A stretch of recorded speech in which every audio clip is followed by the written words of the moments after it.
Don't bark. I think that they're going to catch me drinking. Hold on. All right, everybody. Hey, welcome back to another episode of the Mission Roll Call Town Hall. As always, I will be one of your hosts, Ray Whitaker. And then, of course, my esteemed guest, as always, is Jim Whaley, the CEO of the organization. Jim, how are you doing? I'm doing great. How about you, Ray? Oh, man, it's another day. Feels like time is absolutely flying. I was talking to Mike this morning. We were talking about something, and he was like, "Hey," asking the question. I was like, "Yeah, well, I just got that from you yesterday." And he was like, "Nope, I sent that on Monday." I'm like, "It's Tuesday, right?" He's like, "Nope, not Tuesday." I was like, "Okay, maybe I am getting old. I just don't realize it." I feel the same way. It's like I had this discussion. My wife was talking about something coming up, and I said, "Yeah, that's like the end of July." She goes, "That's next week." I went, "Oh, yeah, okay, gotcha." Yeah. Well, as always, y'all, we're going to go over a quick agenda for those, give people time to kind of come in here and get situated. We appreciate you guys, as always, coming and hanging out with us. We do this for you guys. A lot of really good conversations that we're looking forward to today. We got a myriad of veteran stories that we really want to kind of piece through today. I think part of what we've always wanted to do inside of Mission Roll Call, Jim knows this with his leadership, is to not always be stuck in the bad. Sometimes we got to tell good stories and talk about good things that are happening. Ronald, good morning to you. Roger, good to see you, buddy. So we're going to do a little bit of that today. We're going to go over a couple of really key subject areas, great articles written by the team, Amy and Yvette and the rest of these amazing contributors that just help us connect with folks. As a reminder for everybody, super important, as always, our monthly survey is live. Like, it's always live, but it is live again. Remember, the beginning of every month, usually first or second, we'll have the survey come up. For this month, we are focusing on taking care of Veterans Act.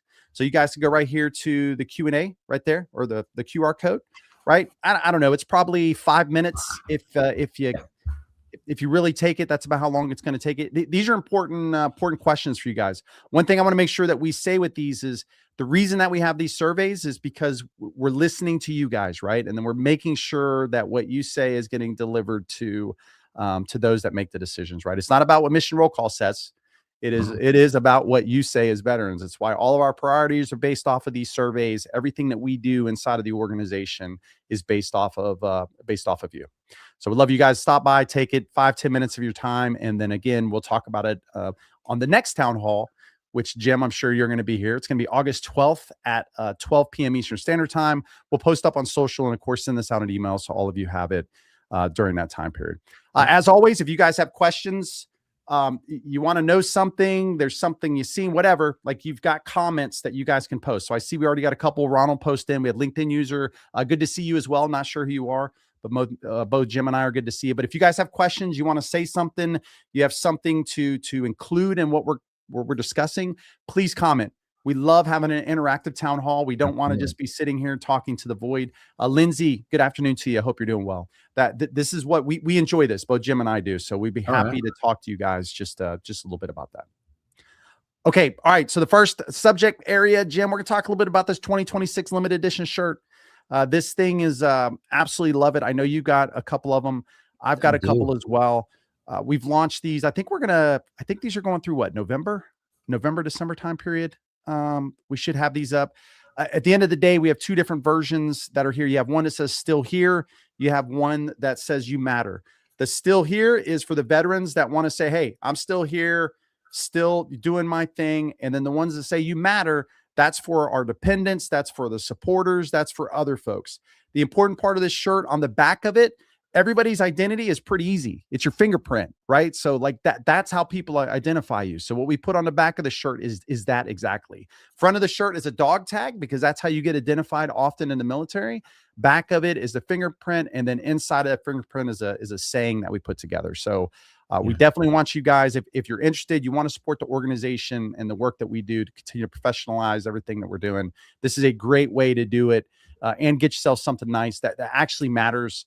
We got a lot of stuff coming up associated with mental health, suicide prevention, and things like that we're going to be researching and focusing on. So, and it's great quality. It fits well. It breathes well. It's I've gotten a lot of compliments on the shirt I wear. So, awesome. I got a medium. It just doesn't fit well. I don't know why. It's kind of like a half shirt. It's right above my belly button. It's just awkward. hanging out. Yeah. It's just awkward. Good. Okay, we didn't have to go that far, Jim. You didn't have to call me fat on. Well, on I'm just saying HR's not on the call, so whatever. Good to go. Marty, good to see you. Yes, and Marty is absolutely true. Survey is important. Very, very important this time. It's about Takava. So you guys absolutely need to be taking this survey. Okay. Because all we're doing is delivering those results, man. So, you guys and share it with your friends. Don't be shy. Share it. Get it out there. Get people to take that survey because it's an important one. All right, Jim. Hey, I cannot wait for the stories. We've had a lot of really good stories. Last month, we talked a little bit about homelessness. We talked about the importance of, housing and like understanding the problem. It's such a unique problem. And there's so many ranges between, the county, city, state, and even the government level. And oftentimes people look in particular areas, and they don't understand the whole problem. This month, we really wanted to focus in on, service-connected disabilities associated with veterans in general, right? And in some cases, it doesn't just impact the veteran; it often impacts the caregiver, the spouse, the family as well. So I thought what would be cool is the first one, innovations. I think back, and I'm sure you remember, during your time as well. If you had somebody that got injured, lost a leg, lost a limb. Maybe it's a major disability that they've occurred. I mean, the innovations at that point were kind of like null and void. They didn't really exist, right? Like if you couldn't walk, you're not walking. Like there is no such thing as helping you. I found it really interesting that our team wrote the top 6 innovations supporting injured veterans this last month, over the last couple of weeks. And I thought it'd be kind of cool for us to go through it. And the first one, I know you spent a little bit of time with, it was like HBOT. So I don't know. What kind of impact from an innovation perspective have you seen HBOT already have? Well, you read the article and you get a great sense that how much science and technology can change the trajectory of somebody's rehabilitation. And HBOT falls clearly in that category. I think when you read it, you get a sense that folks that have participated in HBOT are converted in the sense that they feel that it made a significant difference in their trajectory of life, on the quality of life. And I think that's so important. And the reason we have these articles is really to share the knowledge so that you may know somebody that, or it could be yourself or a family member that needs this technology and needs this technology to really make a difference in your life. And, I find it wonderfully enthusiastic, I guess, that these technologies are out there and that people are really devoting their lives and working on it.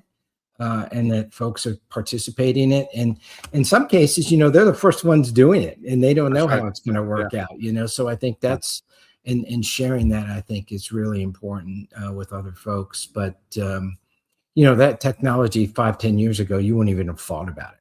And now, and through our surveys and through our polling and some other things, we've been able to bring that to folks that are making decisions at the VA on funding and folks that are in the House Veterans Affairs Committee and the Senate Veterans Affairs Committee that give them the impact. So I think these stories are important, not only for the veteran community, but for those that companies that are involved with it, to share with those people that are working on it, but also people that are directing funding to these important medical research.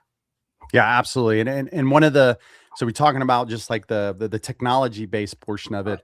I remember having a buddy of mine lost his arm, and then that was the first time I'd ever seen kind of the electrical arm, and like he could close his hand, and just the way that they did. So I think back then, and that thing was ugly, by the way. We would talk smack to him. I mean, we're veterans, we don't know any better, right? So talking smack to the guy as he's getting it. But I think now, like one of the ones that we had on here was the Rewalk personal exoskeleton, which launched in April of 2025. This thing actually helps veterans stand, walk, turn, and climb stairs. Like that to me is crazy that we've moved that far into a scenario where we can do that. Sergeant Whitney just asked a question here, Jim. We need more information on HBOT treatment to possibly treat veterans soon, to possibly lose their benefits whom have tendonitis. Yeah. So we if you look at what we've done, Sergeant Whitney, and I'll pass it over to Jim also to talk a little bit about this. There is, we had Mike Mertzke come on to I think this is probably 2 or 3 town halls ago, and we'll see if we can't have the team post that up for you. Mike gave a lot of really great recommendations on that. He talks in great detail about HBOT, how they do it, all of that. We got Avalon Action Alliance and a lot of other organizations that we are connected to that are highly focused on the healing powers of what HBOT in general can provide. Jim, I don't know if you wanted to add anything to that. No, you covered it very well. I think that it's important to realize this is emerging. It's continuing to be developed. It's continuing to be improved, but it's clear.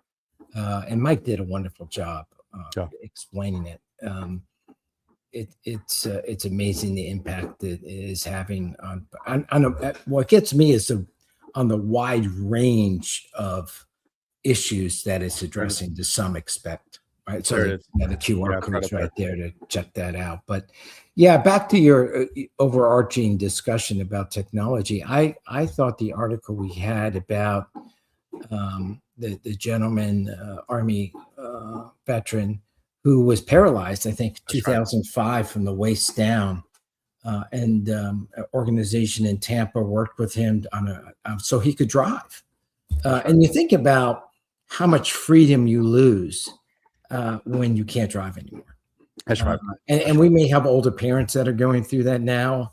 And it's really an emotional experience to lose that driving, but it's a little bit easier when you're older. You got less places, that you need to go to, and your world kind of shrinks a little bit. But when you're a young person and have a family and you have to continue to build your life, that's nearly impossible to do.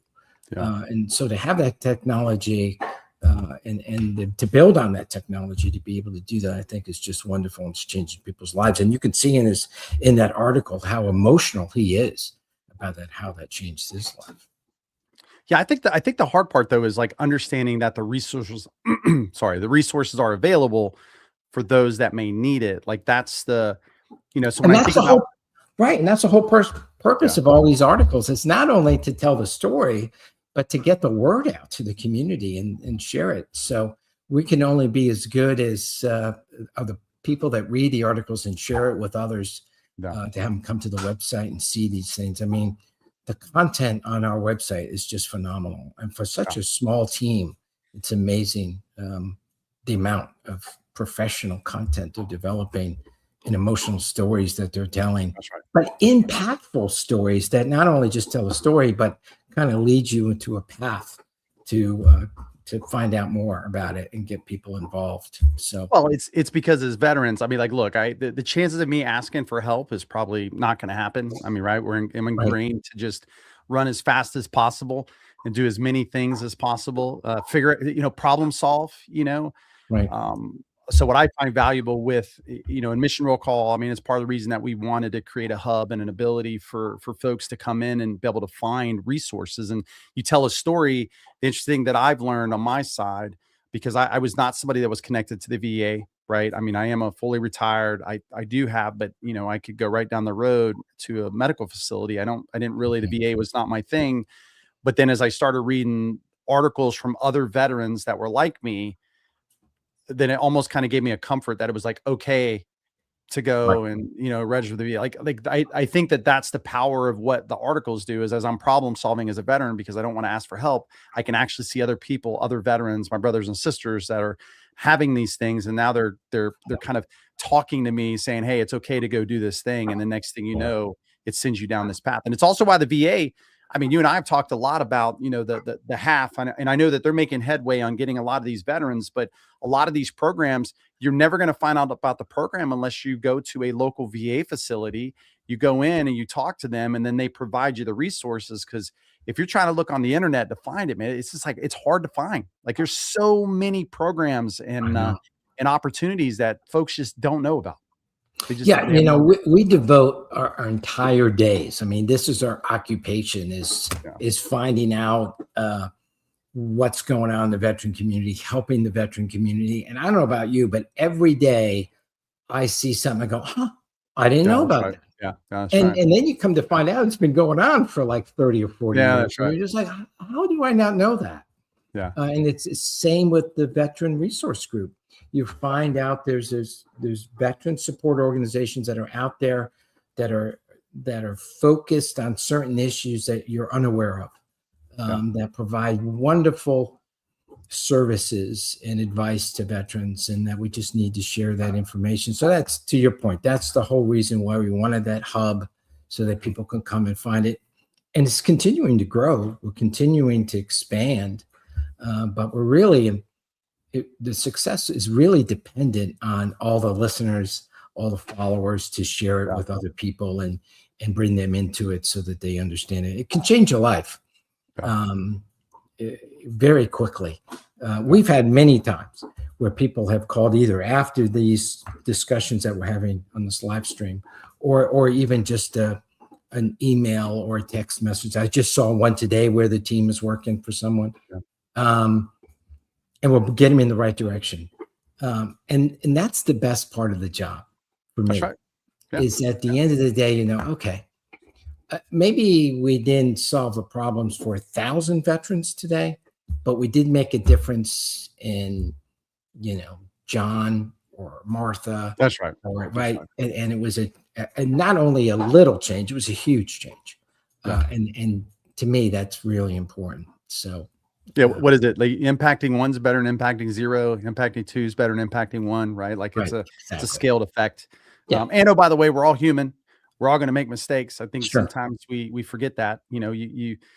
I wish we had all 24 hours to work on things, but the reality, man, is we all have our own lives. We have our own families.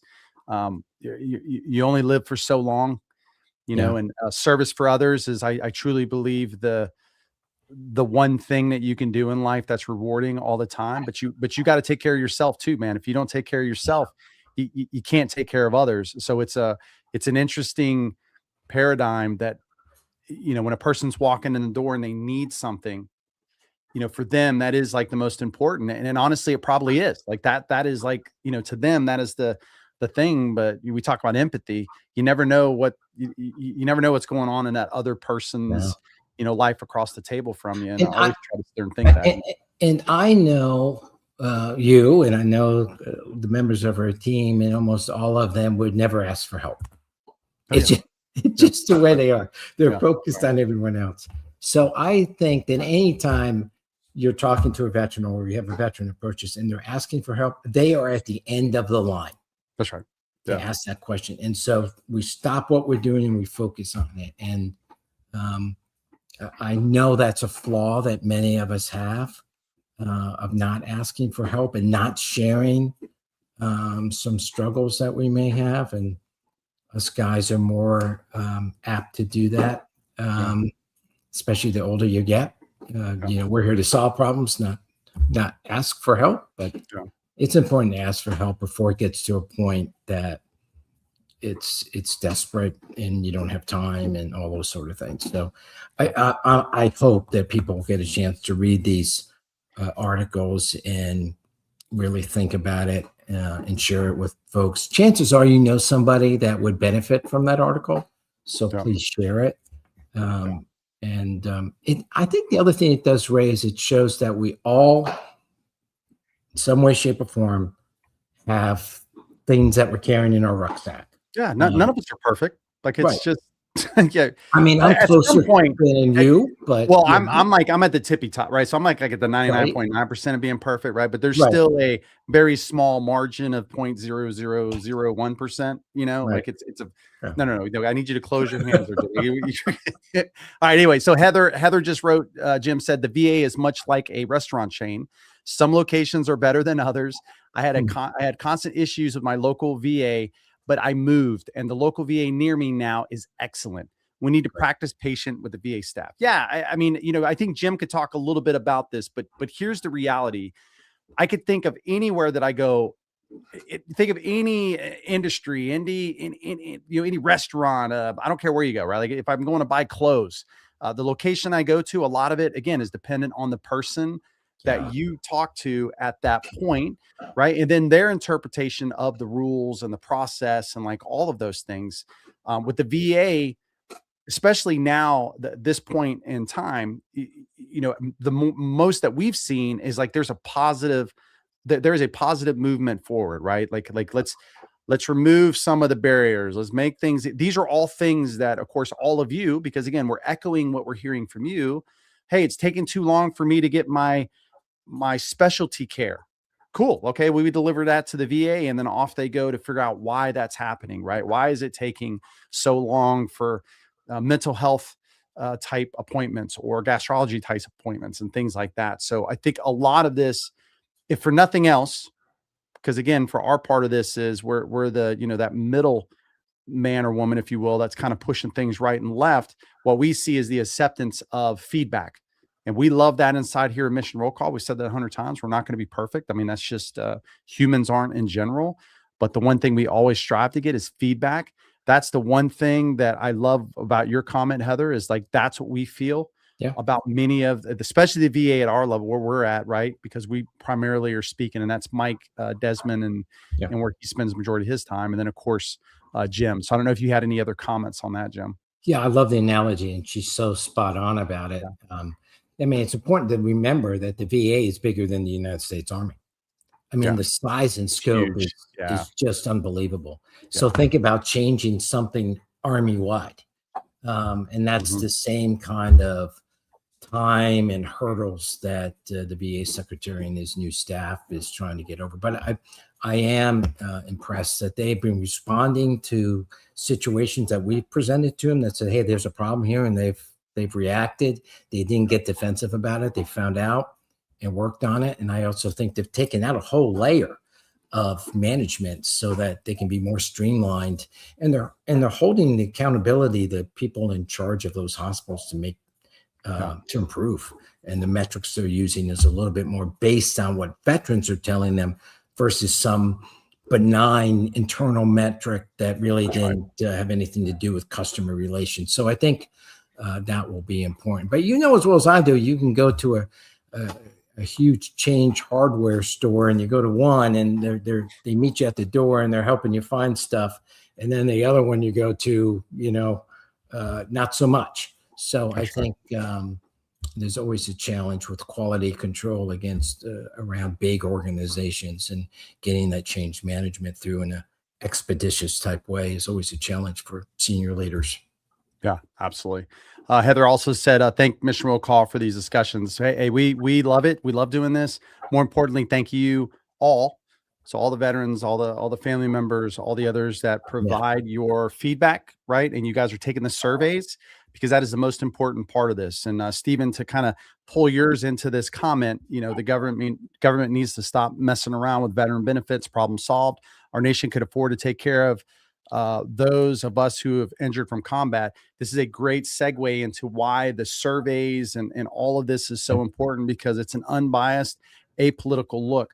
But that means you guys have got to take it, right? When Jim and I came into this, and our entire team, it was really interesting to see that it's the one thing that was missing, our voice, right? Like there is no, at the end of the day, it's your voice. You get to cast it. Same thing when we elect leaders into positions and everything else, but you've got to step forward. You've got to get that voice heard. Imagine when you have tens of thousands, hundreds of thousands, millions of veterans that are talking about things, all of a sudden it's very clear. And I think that that's the big part of everything that, we stand for here, and we will continue to do as time moves forward. But Jim, let me get through the rest of these. Yes, so the other really innovative things that we talked about in this one, which I love, like I never thought about immersive virtual reality and PTSD and pain. This kind of took me into I started like researching this a little bit to figure out what this was, but there's like 1,450 VR headsets across 165 VA facilities. So they're basically using these to help with PTSD, and they're seeing, goods, some really cool things are coming out of it. So I'm really interested. I want to dig a little bit deeper in that one. Thought that one was interesting. I knew that there was a VA Auto Act, associated with vehicles and like the grants and how much money. Usually it's around 27K or so. So, if somebody is, maybe they need to turn, I know some folks have seen like I don't know what you call it, but like the ball that's on the wheels to help people turn, or the gas pedal brakes, or maybe it's for a wheelchair ramp, things like this.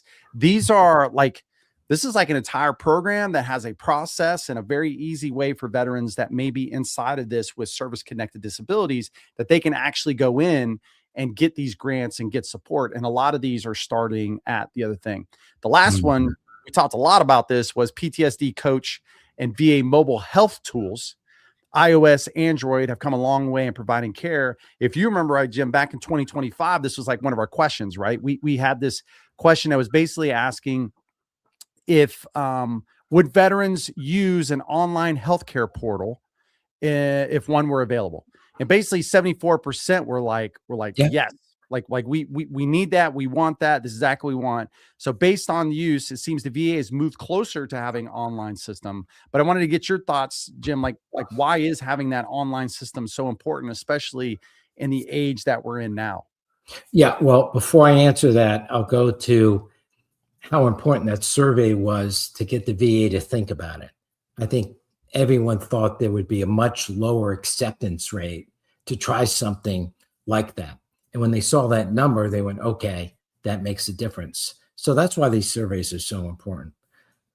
In terms of the conductivity that provides to veterans, it's really immense, especially when you're talking about rural veterans, veterans that are isolated for whatever reason, to be able and expeditiously the shortening the time to get the help that you need because you can do it online, I think is so important. I also feel like many veterans just don't have the capability to take off from work or take off from responsibilities to drive a certain amount of distance to get to the VA facility that they want and waiting on the time frame to do that. I think this is, you see more and more healthcare providers providing this. I think because we're all more adaptable now to our phones and using it for a variety of ways, I think the general populace is more apt to use it. So I think we're seeing a dynamic change here to be able to use technology to be able to help people before it becomes a crisis, before there's a huge issue, and reaching people that up to now maybe weren't being reached. So, I think in the next 5 to 10 years, we're going to see an exponential growth in that ability to do that. And you're going to be able, through the use of technology and be able to get support quicker. And maybe because of that, we're going to see people be able to access benefits a lot faster, to be able to get mental health issues before it becomes an issue. I mean, you and I, Ray, have talked about what a difference it would make if we, the week or so that we had gotten out of the military, if somebody had called us and said, hey, heard you just got out of the military and you're living in whatever town, hey, let's get together. Imagine if we can do that virtually, at least a first introductory call that says, hey, how can we be helpful? How's your transition going? Or somebody who's been out for a while that is struggling to find their tribe. And this can help them find a group of people to get involved with, maybe go for a run, maybe get involved with whatever sporting event that would help them. I mean, it brings me to the adaptive sports when you see that and getting people involved with it. You don't have to need adaptive sports to be involved with the adaptive sports program. Just going out and cheering people like that. So I think it just helps bring people together and get them the help and assistance that they need. The more we can do that, the better off we are, because nothing's more frustrating than when you really need something to try to look on a Google search on something you don't even know what to really type in. And after about an hour of search, you haven't got what you want. You're more frustrated than when you even began. Yeah. So I think I answered that, but went down a couple rabbit holes. Yeah, you serpentine, which is good. Like we always love the serpentine. Yeah, sorry about that. No, I think one of the interesting things as you were talking, I was thinking about this, like with Operation Honor Royal Salute. Okay, let me back up a little more. Being inside of a nonprofit, I think you and I both have an opportunity to, it's good and bad, not think about our own things, We spend a lot more time seeing and hearing from folks that need things. So you almost become way more sensitive to like the folks that are around you, and you really start to understand things, right? Like, so there's a lot of things I just didn't know. Like, I didn't understand that there's a very large percentage of veterans that don't have what we would call acceptable internet connection, right? Yeah, I didn't even think that that was possible, I know. to be fair. Like that was not even something that I thought happened. Doesn't make sense to me, but it's an unbelievable number. I had no idea that we didn't really know how many veterans were homeless. I didn't understand that we really didn't know how many veterans are committing suicide each year. Like all of these are compounding issues that you really start to focus in, and you realize that a lot of this is that, like, there is a disconnect, right? Yeah. And the thing I love about this in particular is, like, this is going to be helpful, and it's going to be helpful for a group of folks, right? The group that has connection to internet, they have the ability, they can do it. But then you have groups like Operation Honor Rural Salute, that's in a rural environment with folks that may live in the mountains. They may not have the connectivity that they need. We went Yeah. to her event here in North Carolina, and I remember going there, and she actually brought out many of these organizations to do health screening and stuff like that on the spot, right? Like, and that type of impact is really, really important. But sometimes it's hard to look past where you are in life and, like, look at other folks, or look at something that you went through and say, hey, I want to focus. I mean, some of the best nonprofits are started by people that something happened and then they Oh yeah, realign their life to now they don't want anybody to ever go through that again in their life. So they now have created a nonprofit to fix that gap because exactly. they found this issue or this thing. So that Yeah. came to my mind as you're talking about it. We have a lot of work to do. This is not fixed yet. It's not perfect. I just appreciate the fact that we're moving towards a solution that Mhm, folks can find the help that they need no matter where they are. We just got to mhm. keep expanding it and keep echoing it out so that the one veteran that needs the help actually hears it and Right. knows that it's a system that they can use. You know what I mean? Or and the family member and the Yeah, caregiver, and that's why the surveys are open to all of those, because it's an ecosystem that's right. that works or doesn't work. That's important, and that's why these conversations are important, and the connection, I think, between veteran support organizations to be collaborative and to be Yeah, yeah, sharing of knowledge and say, hey, we have John and we've helped him with this, but we're really not an expert in this. Can you help out? that's right, man. And Yeah, and yeah, and making sure that the handoff and the continuity and all happens. And I think the more we realize that there's not a finite amount of success or finite amount of resources in the world, and that we can work with each other is important and makes a difference. And yeah, that's why these absolutely. symposiums that we have are so important, to bring those people together to share ideas and share best practices and help each other, just like you would help your neighbor. Right? I mean, you don't negotiate with your neighbor on a hose if his house is on fire, right? You just run over there and help. Yeah, And it's the yeah, same idea yeah. with what we're trying to do. Yeah, absolutely. Kay just made a note, and this is an example to me of community and, like, having a tribe, right? I was homeless for over a year after my husband passed. Kay, we condolences for you. We're absolutely thinking for you, obviously. A connection with my community as a volunteer is what led me to finding support for my situation. I'm no longer homeless, and community is key. And it's like it's the hardest thing. I don't care how many times people, well, nobody really told me as I was transitioning, but, like, I know we spend a lot of time now with military service members and families that are transitioning, telling them, find your tribe, find your tribe, find your tribe, like find people, right? Like, because that connection of people is is really what helps you through. Because again, it's the experience, it's the understanding, it's the empathy, it's the kind, it's all of these things Yeah. that we need. And plus, we're humans. Humans are supposed to be connecting with other people, man. Like, being alone in a room and not having that connection is Not just good. not, we're not programmed for that just as a species. So this is not, like, it's not me. I'm not a scientist, by the way.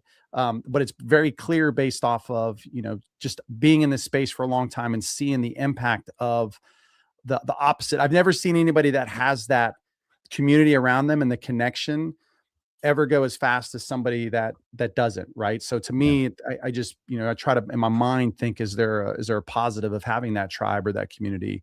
And it seems very clear. The other thing here, Jim, is a Trail to Recovery Veterans Program. Just noted, community is absolutely essential. Encouraging friendships, bonds, and unity is what will defeat isolation and keep veterans alive. And I don't know if you wanted to comment on that one, Jim. Yeah, I think from a personal standpoint, every time we've seen somebody really in a bad way, on the verge of making a bad decision, it's because they're so isolated. And there's a number of reasons why that may have happened. But I think anytime we can make those connections and break up that chain of events, and let's face it, any one of us on any given day has a bad day, but you string a couple together and then you got an issue. So I find, and I think the last comment was, it struck me that she volunteered at a place and then found the way. That's right. And I think so think about it. She's struggling. She's got a lot going on, and she took the time to volunteer. So that tells me a lot about her. But it paid back twofold, threefold on being a volunteer. And we're really, like I've always said, veterans are very good at helping other veterans. We're not too good at helping ourselves. But by volunteering, other people will see you and get involved. So, and it, and it doesn't have to be a lifelong decision on what organization you plug into. Many of us are involved with a number of different organizations. And you do what you can based on the amount of time and resources that you have to do it. Yeah, absolutely. No, completely agree. Yeah. But anyway, so this was to me very, very interesting with the innovations. The next part you mentioned it a little bit, Jim. So the second article I want to talk a little bit about was adaptive sports.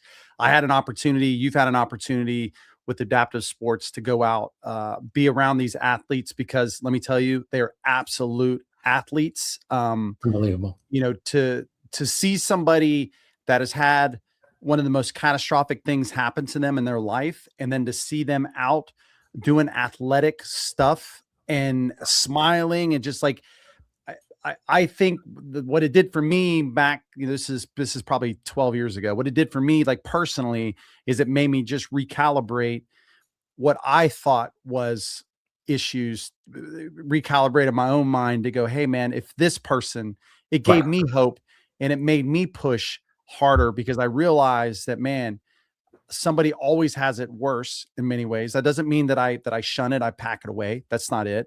What that means, though, is what I'm watching what this person is doing, which is coming into an environment where they're around their brothers and sisters. They're competing. They got the competitive side, which we know veterans are. They have an opportunity to do something that they love: cycling, softball, basketball, fishing, whatever that thing is. Yeah. And then again, they're around their tribe, which keeps coming back to community and being around folks that are like you and that understand you. So Jim, I think from your perspective, I was just interested to know, how important is it to have these type of programs available to veterans, right? To have the ability, I mean, and it doesn't just have to be the adaptive side, but I do think that adaptive sports in general, as you mentioned earlier, you don't have to be an adaptive athlete to go and support these.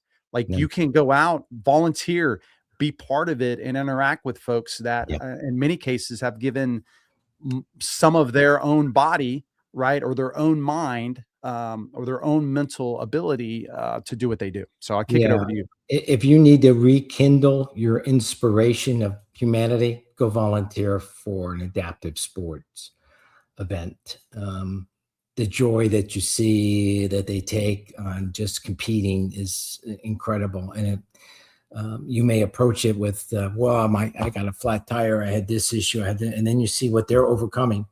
And it puts the whole world in perspective. It's vital that we have these type of events, because it brings people together. It also brings those families together to share. I mean, you look up in the crowd of those type of events and you see parents getting together, wives, husbands, spouses, kids, sharing stories.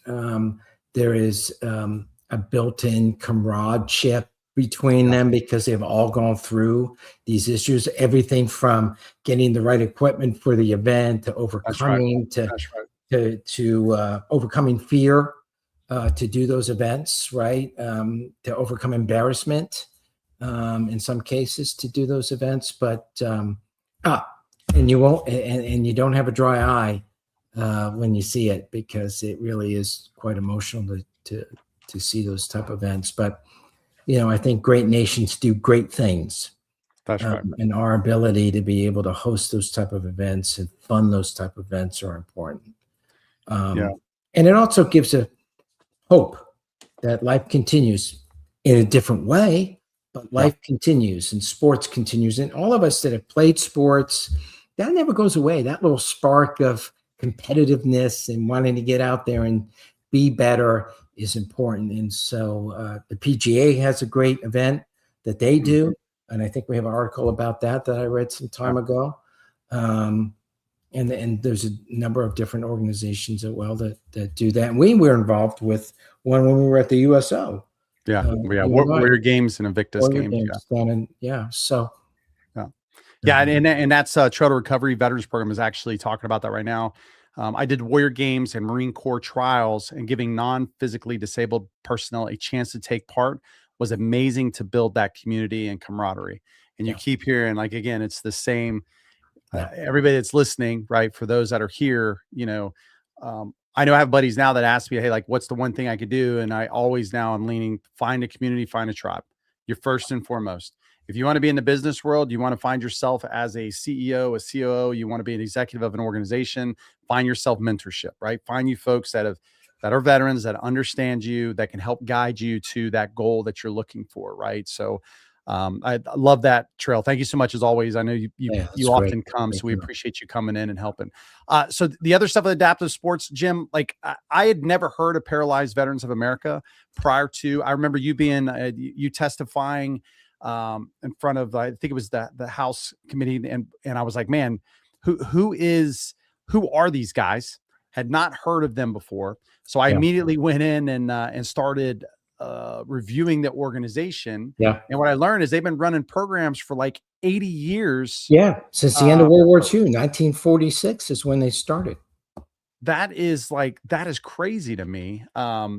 And I'm sure you've had an opportunity to talk to, I mean, the gentleman that was there, because it seems like it's the same gentleman each time that I think that I remember seeing, very devoted. And I know they've done a lot for, the paralyzed community in general, and for those with, hardships. I mean, it's just, again, it's a testament of an organization and an individual, that's coming forward.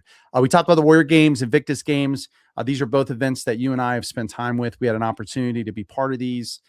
Just amazing to see those. You got the PGA for Hope, which you were talking about, which is helping our patriots everywhere. Basically, it runs a 6 to 8 week adaptive golf curriculum through the PGA. So they have PGA professionals and pros that come out and actually spend time and teach. And then I think the most important part of all of this is just understanding the VA has a really, really good adaptive sports grant program.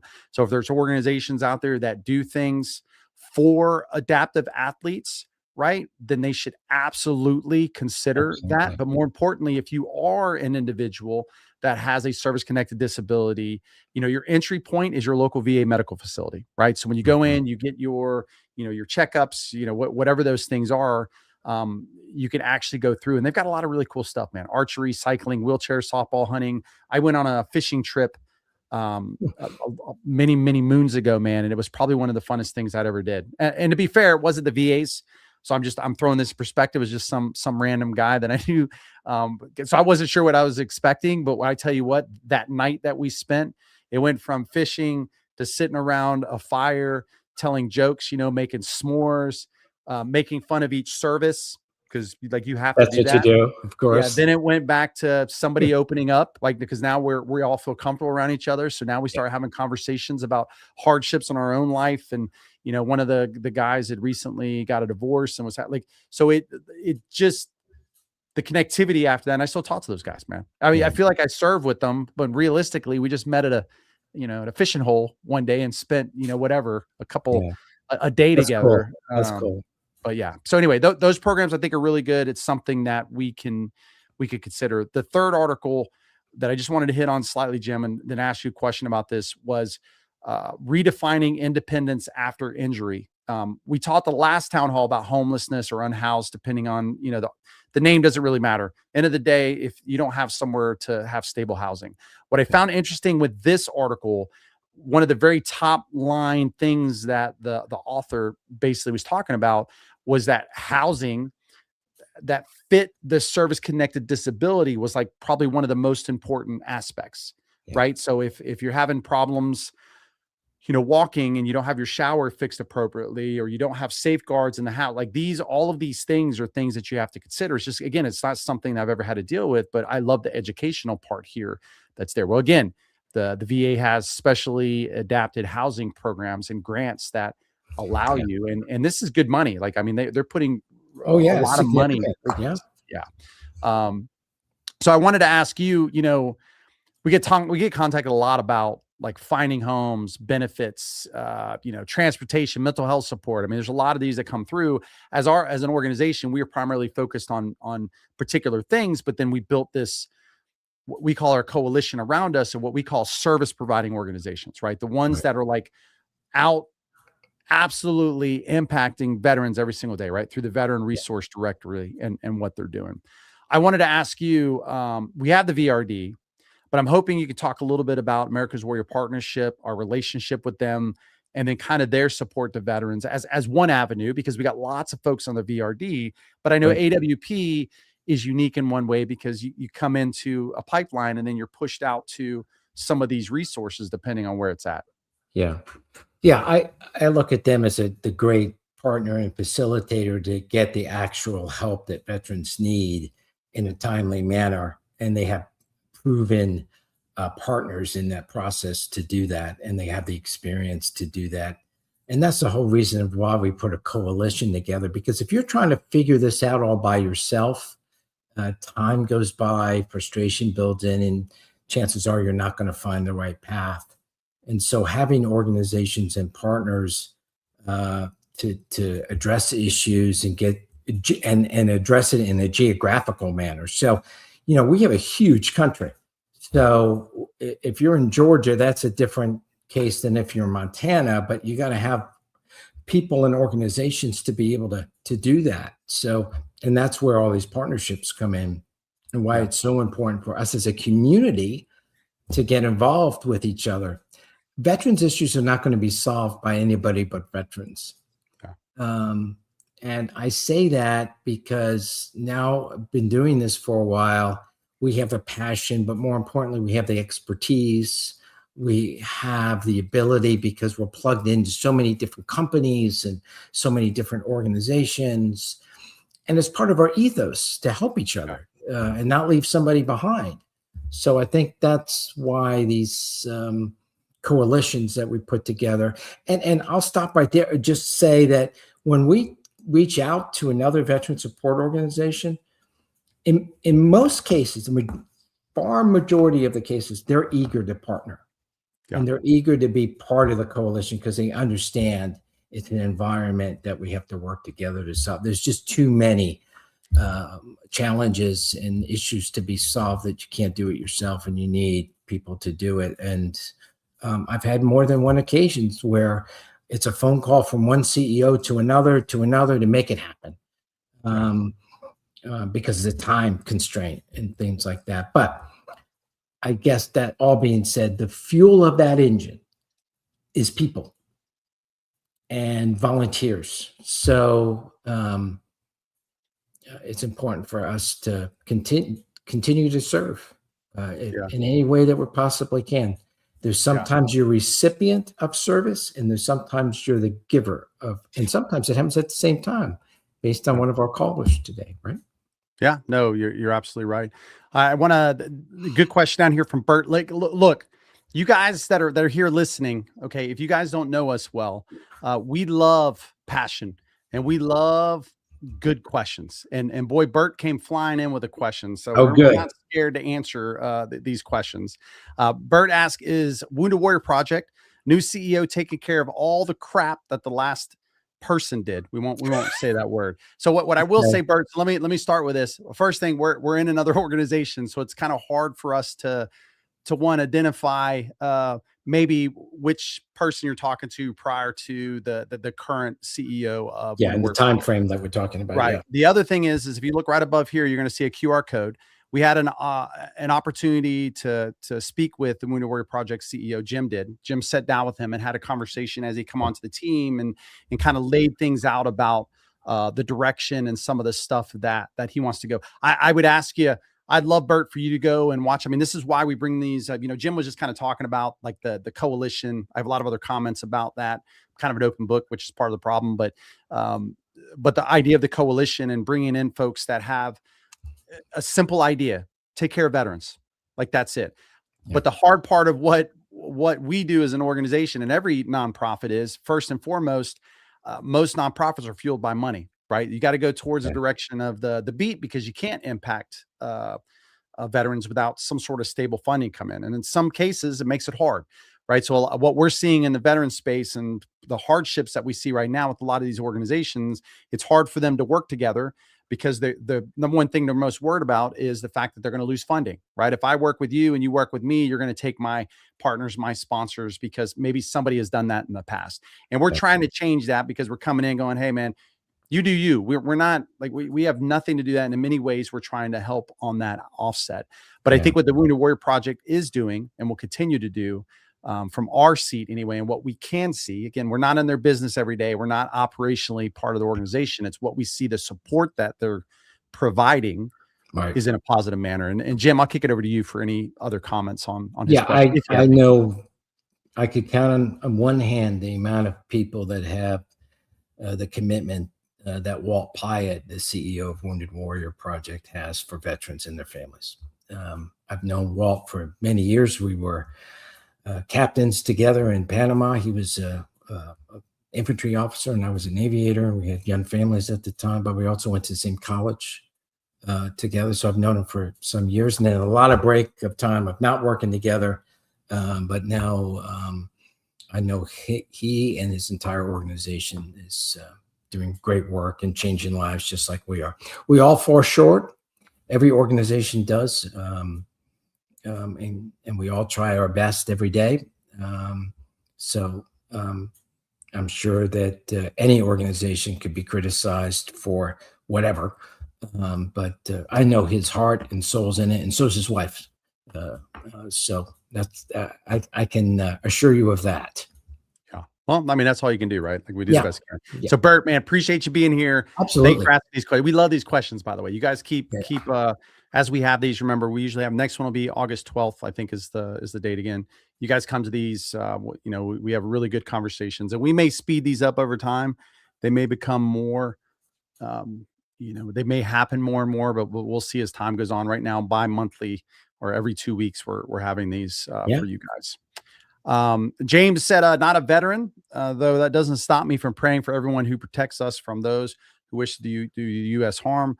World's war against powers and principalities, sadistic, idealistic beliefs, systems that martyr destroy the souls of human. I was a roadkill and know how some of the greater struggle than someone else. Please don't give up the need. Yeah. I mean, at the end of the day, we volunteer. Volunteer is easy, right? To ensure we have democracy and freedom. I mean, and that's just the American way of life. So appreciate you, James, for supporting veterans and, of course, their families. Yeah. Often folks forget about families, right? It's very easy to be like, this is a personal opinion. Okay. You can mark this wherever you need to mark it, but, yeah, ching, got him.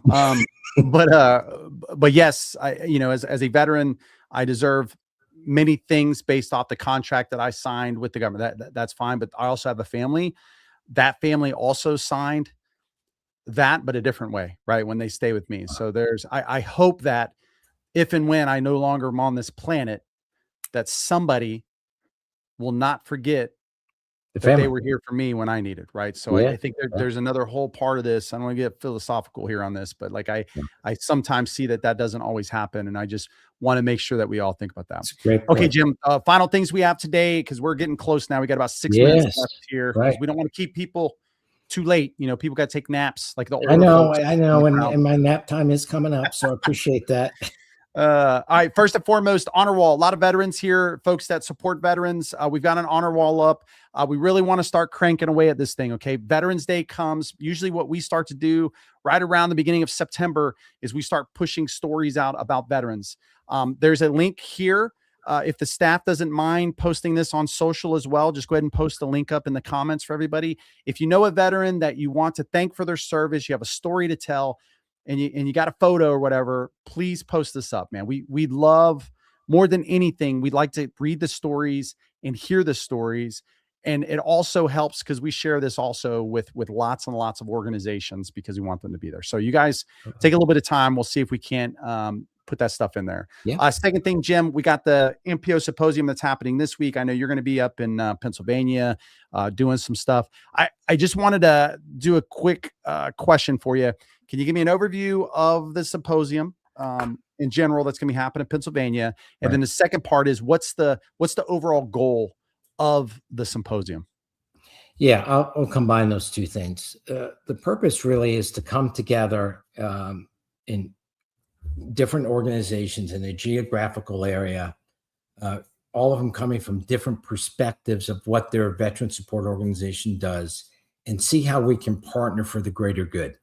Share best practices, share challenges, share ideas, and provide some lessons learned that we've heard from other organizations that of technologies, of policies and procedures that have been helpful in that work. We don't have the answers to everything. Every geographical area has its own challenges and its own issues, but it's important to bring people together. And you'd be surprised. We can have veteran support organizations that are literally miles away from each other, maybe even in the same town and city, for decades that have never really contacted each other or worked with each other. That's not really a fault of anybody, because we're all busy and sometimes we forget to do that. But this is a way for us to get together, share ideas. And I'll tell you what, the ones that I've participated in, you come up with a lot of energy and a lot of new ideas. But the other thing I come up with is hope. You know, when I look at the talent in the room and the passion for what they're doing, I'm like, man, this is going to work out. Yeah, we got to fix A, B, and C, but man, we're doing so many other great things here. This is wonderful. If we can just do this over here. So I'm excited about it. Plus, you get to meet new people, new ideas, constantly learning new things, and seeing people that may not have served, that have passion and have devoted their adult lives. I mean, think about that. They could have went to any corporation and made X amount of money and been very successful in the business world. And now they're successful in a different field because they have a passion for it. And I just think that's wonderful. I mean, we all define success for ourselves, right? I mean, if you let somebody else define success for you, you're never happy.